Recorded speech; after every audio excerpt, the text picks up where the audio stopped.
Mobile 10 तारखेच्या नंतर बंद करून ते गोदावरी नदीमध्ये फेकलेत का आणखी कुठं फेकलेत, त्याच्यामुळं काही गोष्टीमध्ये अडचणी येत आहेत अशा प्रकारची आमची माहिती आहे. म्हणून मुख्यमंत्री आणि शुक्ला मॅडम यांच्याकडे आम्ही त्या ठिकाणी गेलो. दुसरी एक बाब मी त्या ठिकाणी सांगितली की महादेव मुंडे यांच्या खून प्रकरणाला 15 ते 16 महिने जो विलंब लागलेला आहे, या विलंब लागण्याच्या कालावधीमध्ये बीड जिल्ह्याच्या एसपी पासून परळीच्या त्या पीआय पर्यंत जे कोणी जबाबदार आहेत त्या विलंबासाठी त्या सगळ्यांच्यावरती कारवाई व्हावी. कारण आता आशा निर्माण झालेली आहे की महादेव मुंडेचे सुद्धा आरोपी त्या ठिकाणी सापडतील. आणि रश्मी शुक्ला मॅडमला एक आणखी विनंती मी त्या ठिकाणी केली की करुणा मुंडेंच्या गाडीमध्ये पिस्तूल ठेवणारे जे सगळे लोक आहेत यांच्यावरती म्हणजे उच्च पदस्थ म्हणजे मुंबईचे म्हणजे रश्मी शुक्ला मॅडम यांच्या विश्वासातले जे अधिकारी असतील त्या अधिकाऱ्यांच्या मार्फत ही या प्रकरणाची चौकशी व्हावी. आणि गणेश मुंडे जो तातडीने बीडवरून इकडे बदलवण्यात आलेला आहे, एसीबीची त्याच्यावरती रेड होऊन सुद्धा एसीबीची चौकशी चालू असताना सुद्धा त्याला क्राईम पोस्टला कोणी आणलं. आणि वारंवार भास्कर केंद्रे, हे गणेश मुंडे, बांगर असे काही नावाचे अधिकारी आहेत जे 15-15 वर्ष एकाच जिल्ह्यामध्ये कशा काय नोकरीला राहू शकतात. या सगळ्या गोडगंबालाची चौकशी करावी अशा प्रकारची विनंती त्या ठिकाणी मुख्यमंत्री महोदय आणि शुक्ला मॅडम यांना केलेली.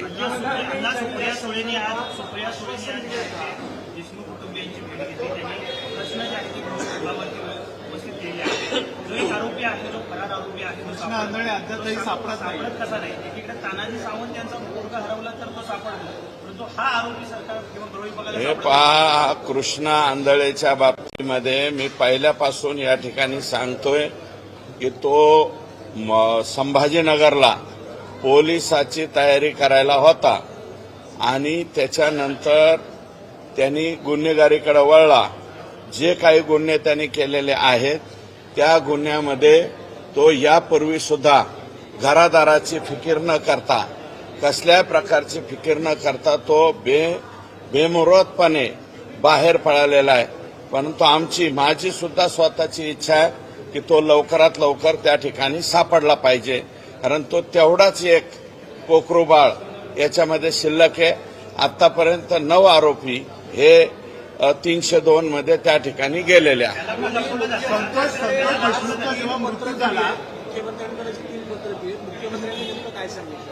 मुख्यमंत्र्यांनी तातडीने आदेश दिलेले आहेत. लगेच माननीय श्रीकर परदेशी साहेबांना सांगून मॅडमला त्या ठिकाणी सांगायचं सांगितलंय. मी मॅडमला सुद्धा भेटून आलेलो आहे. अनैतिक संबंधातून ही हत्या झाली असा दाखवण्याचा आरोप होता. असं जे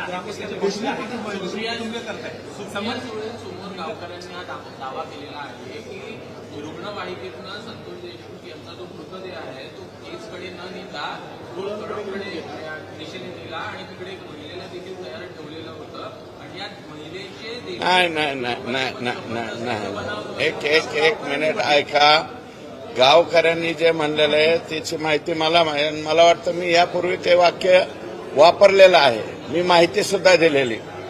त्याच्यामध्ये प्लॅन असा ठरला होता की संतोष देशमुखला उचलून न्यायचं, कळंब येथे न्यायचं. कळंबमध्ये एक महिला तयार करून ठेवली होती. कळंबमध्ये महिला तयार करून ठेवली होती. तिच्याबरोबर काहीतरी झटापट केल्याचं दाखवायचं आणि आम्ही याला मारलं याचं समर्थन करायचं अशा प्रकारचा प्लॅन होता. आणि म्हणूनच मी म्हणतो, परंतु त्यांचा प्लॅन काय झालं, दैठणा गावाच्या अलीकडेच संतोष देशमुखचा अंत झाला.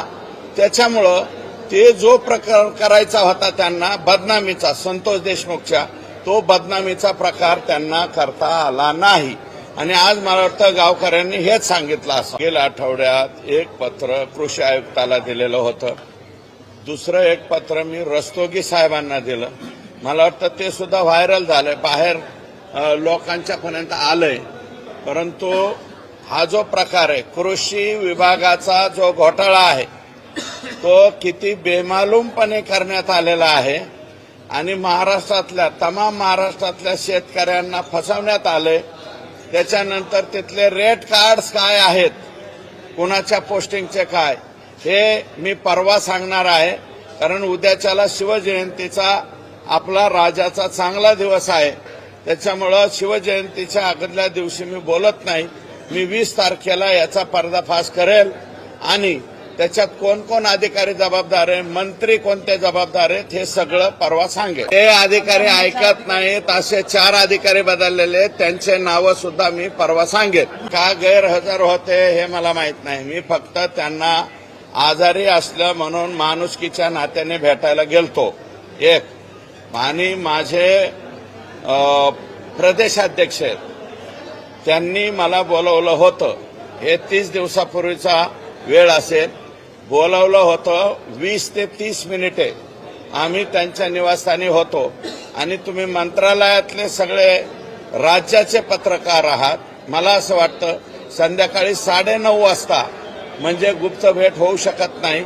रात्रीच्या 1:30 वाजेपर्यंत मंत्र्याच्या चेंबरला लोक असतात. 9:30 वाजता मी भेटलो. माननीय प्रदेशाध्यक्षांनी सुद्धा मला वाटतं त्याच्या बाबतीत खुलासा दिलाय की सुरेश धस त्या ठिकाणी म्हणले हे मिटणार नाही. मी मिटणार नाही म्हणलं आणि मी चालता झालो. त्याच्यामुळं फक्त त्यांच्या तोंडून बोलता बोलता 4.5 तास हा शब्द कसा आला हे मी सांगू शकत नाही. या बाबतीत त्यांना आपण विचारावं. माझ्याकडं संशयानं बघण्यासारखं काहीच नाहीये याच्यामध्ये. पहिल्यांदा प्रदेशाध्यक्षांनी मला बोलवलं म्हणून मी गेलो आणि भेटून त्या ठिकाणी 30 मिनिटाच्या आत बाहेर पडलो. दुसरी गोष्ट अशी आहे की दुसऱ्यांदा एक भरणे मामा आणि माझे निकटवर्ती ते म्हणाले रात्रीच्याला त्यांना आचक्या उचक्या लागल्या होत्या म्हणून रात्री दवाखान्यात नेलं होतं. तुम्ही भेटून यायला पाहिजे. राजकारणामध्ये जरी तुमची कटुता असली तरी एवढ्या बाबतीत जायला पाहिजे म्हणून मी ते गेलतो. ते बी शासकीय निवासस्थानी गेलतो आणि मी डिनाय नाही केलं. बाकी कोणी डिनाय केलं असतं किंवा नाही म्हणलं असतं. पण एक आहे की 4.5 तास हा शब्द वापरल्यामुळं त्याच्यामध्ये मोठ्या प्रमाणात संभ्रम निर्माण झाला हे मात्र खरं. तर 4.5 तास का म्हणले ते माझे वरिष्ठ आहेत. तुम्ही हे बावनकुळे साहेबांनाच विचारा अशी माझी विनंती. एका मोठ्या नेत्याचं आणि कोणाकोणाचं षडयंत्र आहे हे याचं टायमिंग जुळून आणणं. कारण बावनकुळे साहेबांच्याकडे आमची बैठक झाल्याला 30 दिवस होऊन गेले ना. आणि हे काल परवा दवाखान्यासाठी भेटलो हे दिवस कोणता आत्ताच आहे. दोन्हीची सांगड घालणं बरोबर मला कळतं, तुम्हाला पण कळतं. कोणता मीडियाचा हे जे आहे विचारणारा काय म्हणतात ते अँकर, एकच अँकर त्यांच्याकडे जातो, तोच अँकर माझ्याकडे येतो. कोणते अँकर लगेच परळीला आणि मस्साजोगला पाठवला जातात. एवढं न कळण्या इतके एवढे दूधखोळे आम्ही नाही. परंतु त्या बीड जिल्ह्यातल्या मोठ्या नेत्याची तक्रार ही 100% मी मुख्यमंत्र्यांकडे करणार. षडयंत्राच्या बाबतीत जे षडयंत्र रचलं गेलं, जे गेले 4-5 दिवस झालं बदनामी करण्याचं नाटक चाललेलं आहे, त्याच्यामध्ये ठराविक काही मंडळी आहेत. ती मंडळी मला ओळखू आलेली आहे आणि लवकरात लवकर मी म्हणलेलं आहे त्यांचा मी पर्दाफाश करणार. मी 73 कोटी रुपये डीपीसीचे जे बोगस उचलले गेलेले आहेत, ज्याचं कामच केलं नाही, फक्त प्रशासकीय मान्यता. आणि त्यातले काही काम असे की शर्मा नावाचे तत्कालीन कलेक्टर होते, त्यांनी 14 कोटीच्या प्रमाच म्हणजे रद्द केलत्या. रद्द केलेल्या प्रमाचे सुद्धा पैसे उचलले गेलेले. आणि आणखी एक आहे की मी परळी नगरपालिकेच्या नगर परिषदेचं ऑडिट लावण्याचा त्या ठिकाणी ऑर्डर मला वाटतं माननीय एकनाथ शिंदे यांची ऑर्डर झालेली आहे आणि परळी नगरपालिकेचं ऑडिट व्हावं अशा प्रकारची मागणी माझी. मी सुरक्षा मागितली नाही, मला मिळाली नाही, ती बी नव्हती आणि आता बी नाही. आणि एवढं प्रकरण झालं तरी मागितली नाही. ज्याला कर नाही त्याला डर काय? ओपन एअर थिएटर आहे आपण. त्याच्यामुळे आपल्याला कोणी काही करू शकत नाही. आका बाका सोका कोणाची सुद्धा हिंमत नाही मला काय. अरे बाबा कोणी नाही करत. 4-2% लोक बरं का, जे लोक कायमस्वरूपी आमचे विरोधक आहेत तेवढेच लोक आमच्यावरती संशय व्यक्त करतात. बाकीचा संशय व्यक्त करणार नाही. हे मस्साजोगचं प्रकरण अ पासून झेड पर्यंत लढण्याची माझी स्वतःची जबाबदारी आहे.